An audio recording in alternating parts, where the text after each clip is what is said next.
আসসালামু আলাইকুম এভরিওয়ান, আশা করি সকলেই ভালো আছেন। সো আজকের এই ভিডিওতে আমরা দেখব যে একটা ওয়ার্ডপ্রেস ওয়েবসাইটে মূলত মেনু কিভাবে ডিজাইন করা হয়। মেনু ডিজাইন করার বিভিন্ন ওয়ে আছে, বাট সব থেকে স্ট্রং অ্যান্ড সব থেকে ইজি ওয়েটা আজকে আমরা দেখব, যেটা আমরা ম্যাক্সিমাম ওয়েবসাইটে আমরা এই ধরনের মেনু পাবো। ঠিক আছে, ডিজাইন হিসেবে আমরা নিতেছি এইটা, অ্যান্ড এইখানে হচ্ছে আমাদের মেনুটা, আমরা এই মেনুটাই ডিজাইন করব। ঠিক আছে, সো এইটা ডিজাইন করার জন্য আমাদেরকে যাইতে হবে ড্যাশবোর্ড থেকে অ্যাপিয়ারেন্সে হোভার করলে আপনি এখানে পাওয়া যাবেন মেনুস। তো মেনুসে ক্লিক দেন। মেনুসে ক্লিক দিলে আপনি এখানে নিউ মেনু যেহেতু আমাদের, তো এখানে আমরা একটা মেনুর নাম দিব। ঠিক আছে, আমি নাম দিতেছি মেইন মেনু। ওকে, অ্যান্ড এখানে ডিসপ্লে লোকেশন আমরা বলবো প্রাইমারি। এইটা আপনি না দিলেও পারেন, বাট যেহেতু এটা মেইন মেনু সেই ক্ষেত্রে আমরা প্রাইমারি দিয়ে দিলাম।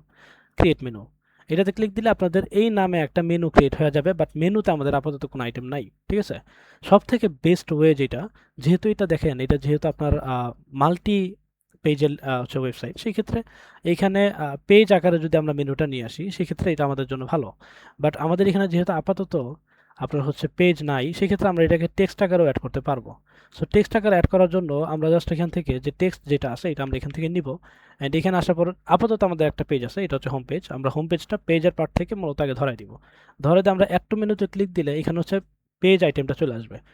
বাকি এরপরের যেগুলা, এগুলাতে আমাদের যেহেতু কোনো প্রকার কোনো পেজ নাই, সেক্ষেত্রে আমরা যাবো হচ্ছে কাস্টম লিঙ্কে।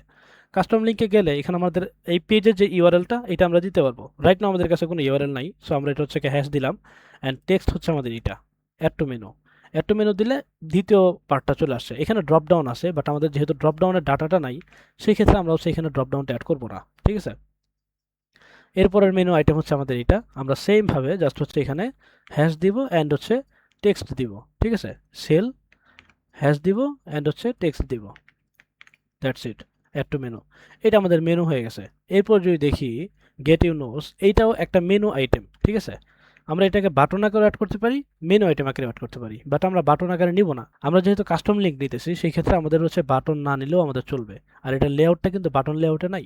সো এটাকে আমরা হচ্ছে মেনুতে ঢুকিয়ে দিব। এটার জন্য আমাদের জাস্ট হচ্ছে এখানে হ্যাশ অ্যান্ড হচ্ছে link test add to menu. আমাদের মূলত মেনুটা ক্রিয়েট করা হয়ে গেছে। ঠিক আছে, তো এইটাকে আমরা হচ্ছে জাস্ট এরকম থাকলে এখান থেকে জাস্ট হচ্ছে সেভ মেনু, সেভ মেনুতে ক্লিক দিলে আপনার হচ্ছে এই নামে একটা মেনু ক্রিয়েট হয়ে গেল। ঠিক আছে, এখন মেনুটা হচ্ছে আপনি কিভাবে কোথায় অ্যাড করবেন, কিভাবে কি করবেন, ভিডিও যদি দেখতে চান সেক্ষেত্রে অবশ্যই আমার আই বাটন চেক করেন, ওইখানে হচ্ছে আপনারা ভিডিওটা পেয়ে যাবেন, এবং আমার ডেসক্রিপশন বক্সে ভিডিওটা দেওয়া থাকবে। সো আজকের ভিডিও পর্যন্তই, দেখা হচ্ছে পরবর্তী ভিডিওতে।